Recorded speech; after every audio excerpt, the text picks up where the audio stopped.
Hello everyone, today we will evaluate the implementation of Sponge City construction. Here is a case study, how to monitor and evaluate Sponge City performance.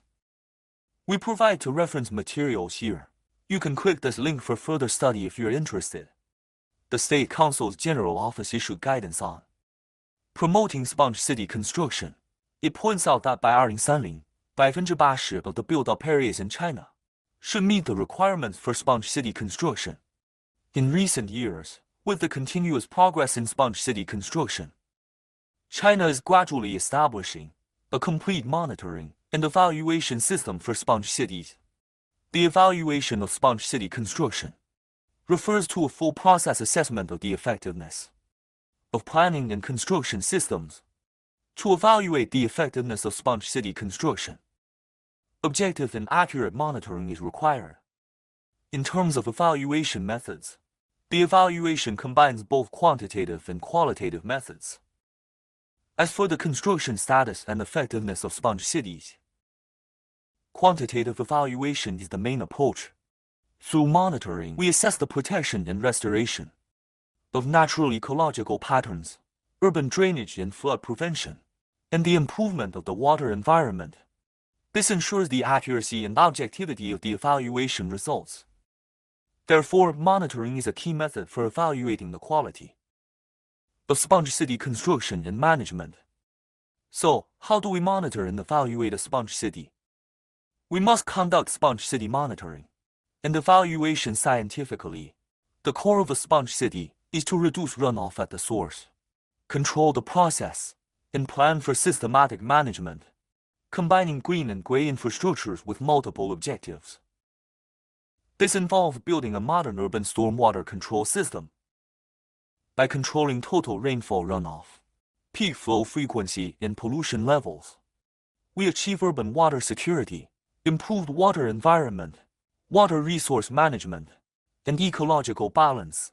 Monitoring should focus on key system connection points, such as source runoff reduction systems, pipe discharge systems, flood drainage and risk prevention systems, and flood control systems.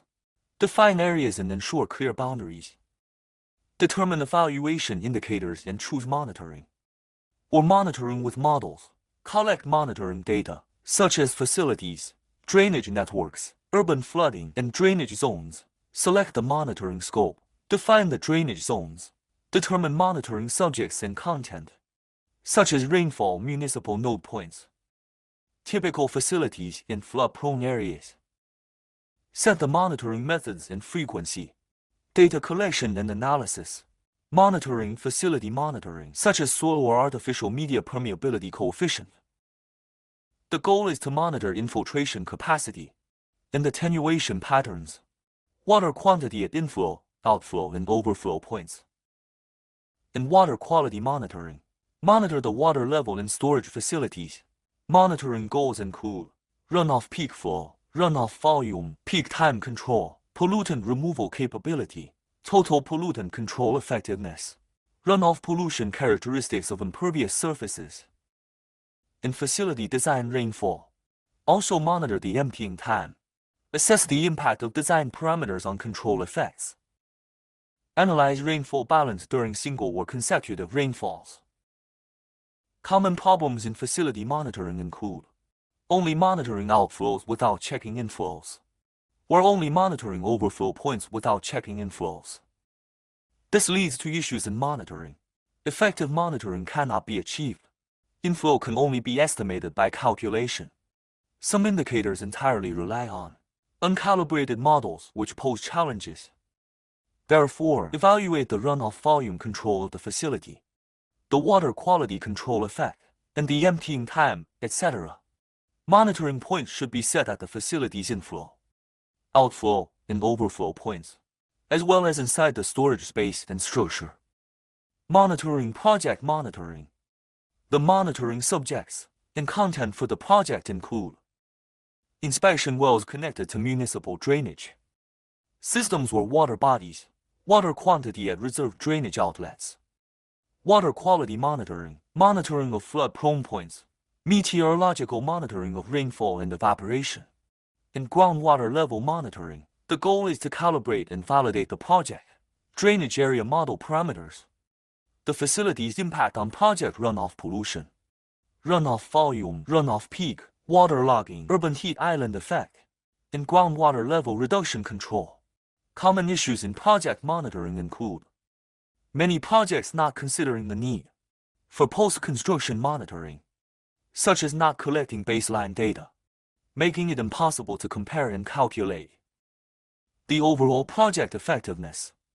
Some monitoring projects also have insufficient service areas of green facilities, lacking representativeness, and incomplete monitoring of drainage outlets. Therefore, during the planning and design stages of typical projects, monitoring points should be properly reserved, and during engineering design, conditions for automatic and manual monitoring should be reserved. Collect baseline data for future comparison. To ensure the representativeness of the monitoring project, the project needs to ensure the service of green facilities, and that impervious surface areas are adequately represented. During the monitoring point setup, carefully investigate the project to ensure water quantity and quality balance. Monitoring area monitoring, which also includes monitoring key points in the pipe network. The monitoring subjects include drainage outlets, downstream and upstream key nodes, water quantity levels, and quality. The goal is to calibrate and validate the drainage area model parameters, the impact of projects and facilities on runoff pollution in drainage areas, and combined sewer overflow pollution, runoff volume, and runoff peak control effects.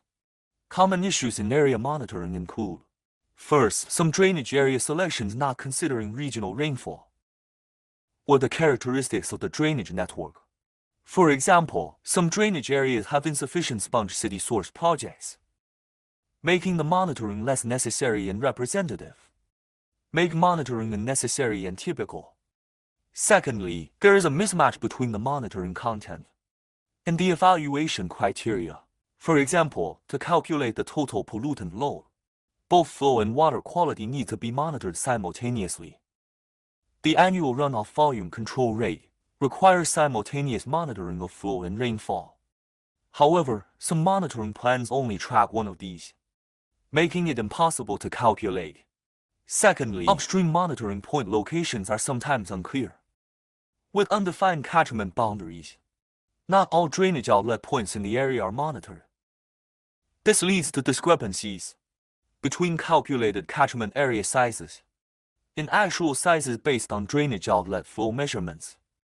To address the selection of monitoring areas that have undergone significant sponge city construction or renovation should be chosen for monitoring. The area should include both source and terminal projects. To match monitoring content with evaluation, the monitoring content should be determined based on the evaluation criteria. For example, in combined sewer areas, when evaluating the overflow volume of combined sewers, overflow volume variation should be monitored.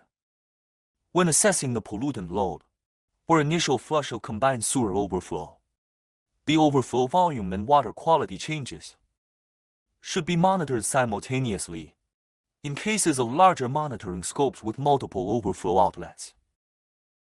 Those with smaller catchment areas and minor contributions to overflow volume in pollutant load may only require monitoring of overflow frequency. Regarding the placement of monitoring points, the inflow and outflow of runoff in the area should be carefully considered.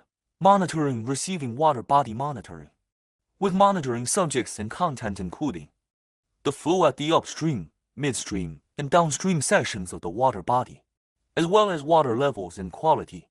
The goal is to calibrate and validate the receiving water body model parameters, the drainage area's pollution characteristics on the receiving water body, and the environmental quality evaluation of the water body.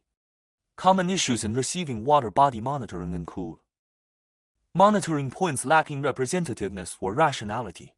Monitoring points should be chosen to generally reflect the water environment quality. Typically, midstream and downstream sections are selected at major tributary confluences and key discharge points. Monitoring sections should also be set upstream and downstream of hydrological and hydraulic changes. The placement of monitoring points should also take into account the convenience of monitoring and the safety of sampling. In summary, the monitoring content and goals are outlined in this table. This is a schematic of the monitoring point layout. This diagram shows the layout of monitoring points for blind drainage pipes. Here is the layout of monitoring points for stormwater inlets. This diagram shows the layout of monitoring points for the delayed regulation pond. This diagram shows the layout of monitoring points for bioretention facilities. This is a photo of a V-notch thin plate weir filter. It is used to monitor the inflow of biological self-flow facilities.